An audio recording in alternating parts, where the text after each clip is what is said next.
निकार निकार तो कहता छटक जात है उल्लू की पट्टी। मैं तो जमुना की लिखाई पढ़ाई के कारण निकम्मा हो गया हूँ काका, नहीं तो गंगा कौनों की बात सुनती अरे मार मार के भैंसा बनाए दो ससुर का। फिल्मों की रंगीन दुनिया अक्सर लोगों के बीच चर्चा का विषय बनी रहती है, क्योंकि लोग अपने पसंदीदा सितारों से जुड़े किस्से जानने के लिए काफी बेताब रहते हैं। इसलिए आज हम उस फिल्म का जिक्र करेंगे जिसे प्रधानमंत्री के आदेश पर रिलीज किया गया था। फिल्म थी गंगा जमुना और अभिनेता थे ट्रेजेडी किंग दिलीप कुमार, जो इसके लेखक निर्माता भी थे। 8 दिसंबर 1961 को इस कल्ट क्लासिकल फिल्म में उनके अलावा वैजंती माला, छोटे भाई नसीर खान, अरुणा ईरानी, कन्हैया लाल, अनवर हुसैन और नसीर हुसैन के अलावा कई और सितारे नजर आए थे। हाँ, एक एक की ऐसी मरम्मत किया ना कि दुहाई बोल गए। कहने को फिल्म के निर्देशक नितिन बोस थे, लेकिन असल में फिल्म का निर्देशन खुद दिलीप कुमार ने किया था, जिन्हें आजकल की फिल्मी भाषा में गोष्ठ निर्देशक भी कहते हैं। फिल्म का संगीत तैयार किया था नौशाद ने और शकील बदायूनी के लिखे बेहतरीन 8 गीत रखे गए थे। लड़ गई है तो मनवा माँ कसक होई बेकरी,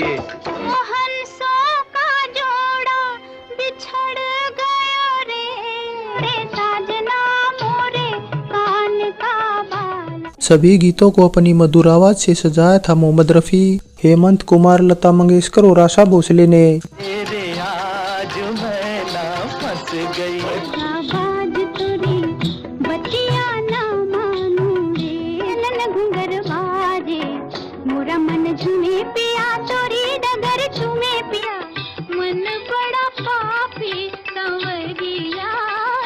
गंगा जमुना का गीत संगीत बेहतरीन था और ज्यादातर गीत खूब पसंद किए गए थे, लेकिन हेमंत कुमार का गाया इंसाफ की डगर पे फिल्म का ऐसा पैट्रियोटिक गीत था जो शुरुआत से लेकर आज तक हमेशा गांधी जयंती के मौके पर स्कूल कॉलेजों में सुना जाता है, क्योंकि गांधी जी सभी को जिस अहिंसा के मार्ग पर चलने की बात कहते थे उसे यही एक ऐसा गीत है जो फुलफिल करता है। इंसाफ की डगर पे बच्चों दिखाओ चल के।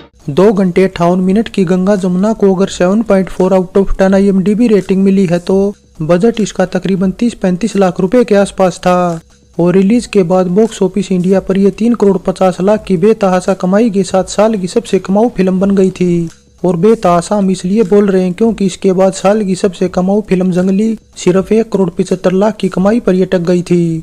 वैसे गंगा जमुना ने न केवल भारत बल्कि ओवरसीज में भी झंडे गाड़ दिए थे और सोवियत यूनियन बॉक्स ऑफिस पर तो ये साल की 11वीं सबसे कमाऊ फिल्म होने के साथ धूल का फूल, अनुराधा और जागते रहो के बाद चौथी सबसे कमाऊ फिल्म भी बन गई थी।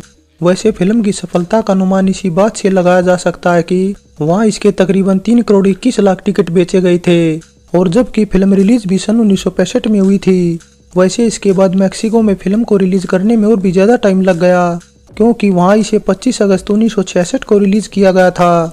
तो ये तो बात रही गंगा जमुना से जुड़ी कास्ट, बजट और कमाई के कुछ आंकड़ों की। अब बात करते हैं इसके अनसुने किस्सों की। ये बाबूजी हमसे बात करो ना, बेफजूल हमका काम चोर कहत हो। ये बात तो सभी को पता होगी कि दिलीप कुमार मुसलमान थे, लेकिन अभिनेता बनने के लिए उन्होंने अपने असली नाम मोहम्मद यूसुफ खान को त्याग कर हिंदू नाम दिलीप कुमार रख लिया था। परिवार के वे इकलौते ऐसे शख्स थे जिन्होंने हिंदू नाम अपनाया, वरना उनके छोटे भाई नसीर खान जिन्होंने उनसे तकरीबन 2-3 साल बाद ही फिल्मों में डेब्यू किया था, अपना नाम नहीं बदला। और बस इसी फर्क से दोनों भाइयों की कामयाबी के बीच अंतर नजर आने लगा, क्योंकि दिलीप कुमार जहां इंडस्ट्री के नंबर 1 स्टार बनकर राज कर रहे थे तो नसीर साइड अभिनेता ही बनकर रह गए। वैसे दिलीप कुमार के करियर से जुड़ी एक बात ये भी काफी इंटरेस्टिंग है कि उन्होंने मुगल आजम जैसी केवल एक ही मुस्लिम बेस्ड फिल्म में काम किया था। अपने को तो सरकारी खाना बहुत तंग लगा जरा दे। अभिनेता की सफल पारी के बाद 60 के दशक में दिलीप कुमार ने पहली बार फिल्म निर्माण में भी हाथ आजमाने का फैसला किया और सिटीजन फिल्म से खुद का प्रोडक्शन हाउस खोल लिया, जिसके तहत पहली फिल्म बनी गंगा जमुना। दिलीप कुमार गंगा की भूमिका में थे और उनके भाई नसीर जमुना बने थे। वैसे वैजंती माला की जगह दिलीप कुमार पहले साधना को चाहते थे। साधना फिल्म करने को तैयार भी थी, लेकिन दिलीप की शर्त थी कि इस बीच उन्हें दूसरी फिल्मों की शूटिंग छोड़नी होगी, जो साधना को मंजूर नहीं था। वैसे दिलीप कुमार ने फिल्म में कुछ बच्चों की भी भूमिकाएं रखी थी, इसलिए एक दिन उन्होंने मुंबई के महबूब स्टूडियो में ये ऑडिशन लेने का फैसला किया।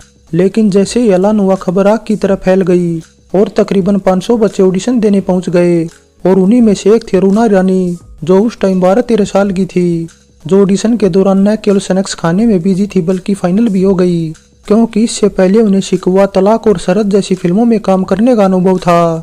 वैसे यूपी के जिस गांव हरिपुर जिला गोंडा में शूटिंग की गई थी, वहां के लोगों ने भी दिलीप कुमार की दिल खोलकर मदद की, जिससे दिलीप कुमार बजट कंट्रोल करने में कामयाब रहे, वरना बजट काफी ज्यादा बढ़ जाता।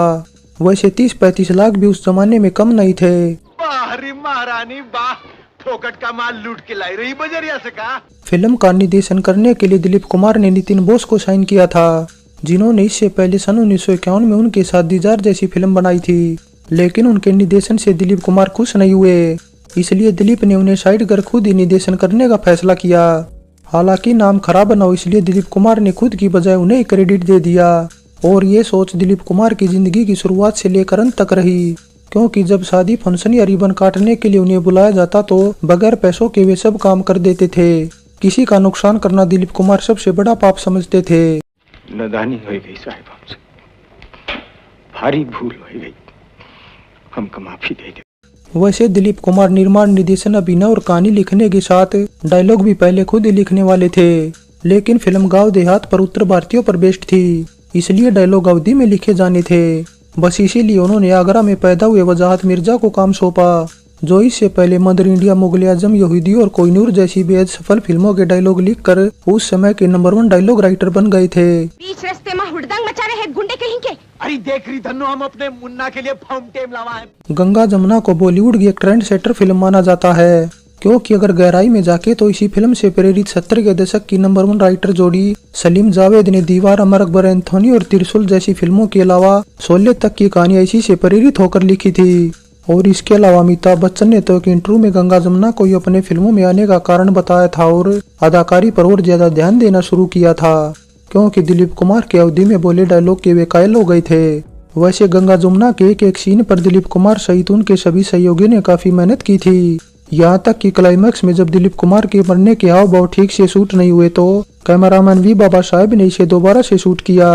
वैसे शूटिंग पूरी होने के बाद कुछ सीन को लेकर मतभेद होने से फिल्म सेंसर बोर्ड में 6 महीनों तक अटकी रही थी, जिससे दिलीप कुमार के इसे रिलीज कराने को लेकर न केवल पसीने छूट गए बल्कि उन्हें न जाने कहां धक्के खाने पड़े।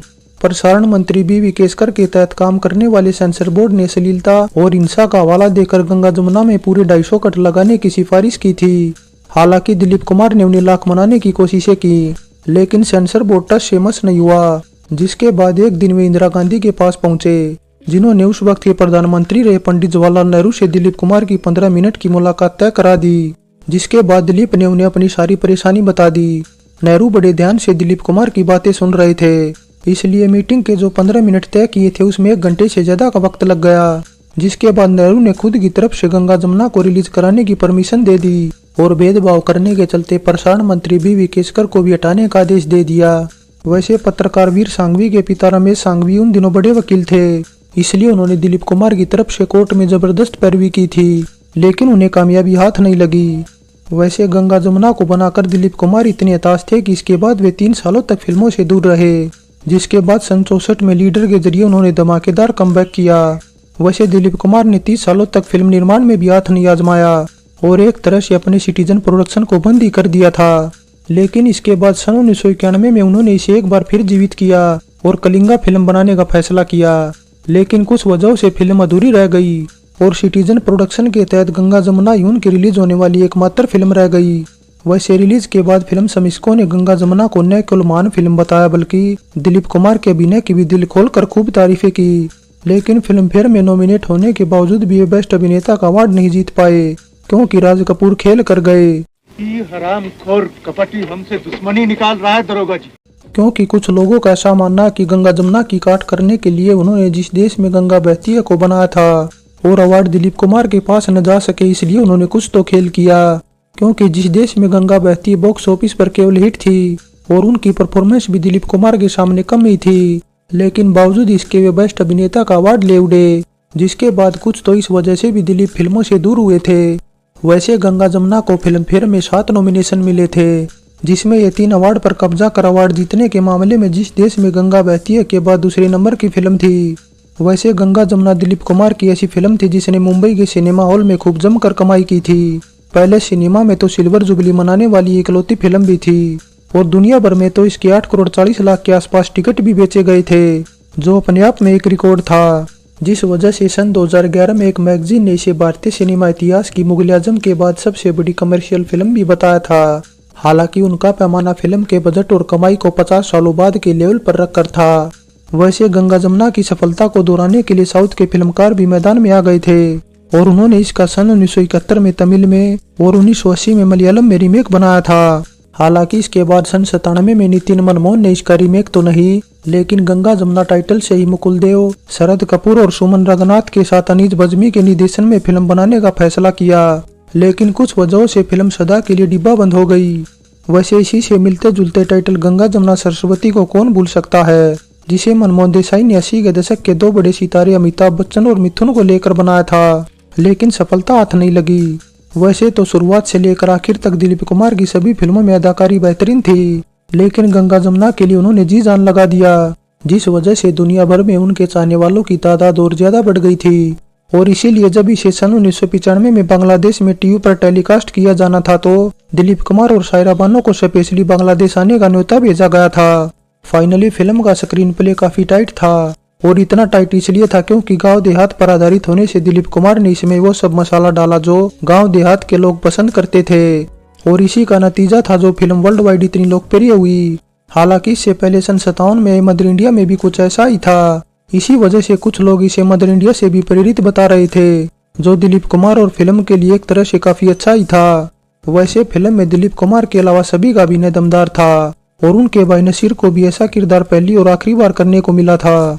दोनों भाइयों की ये साथ में पहली फिल्म थी, जिसके बाद दोनों बैराग में भी साथ नजर आए, लेकिन डिले होने से फिल्म सफल नहीं हो पाई। गंगा जमुना फिल्म पर आज की पेशकश कैसी लगी नीचे कमेंट कर बताएं। अच्छी लगी है तो लाइक और शेयर करने के साथ चैनल सब्सक्राइब करें। तो चलते हैं, फिर मिलेंगे एक और नई वीडियो के साथ।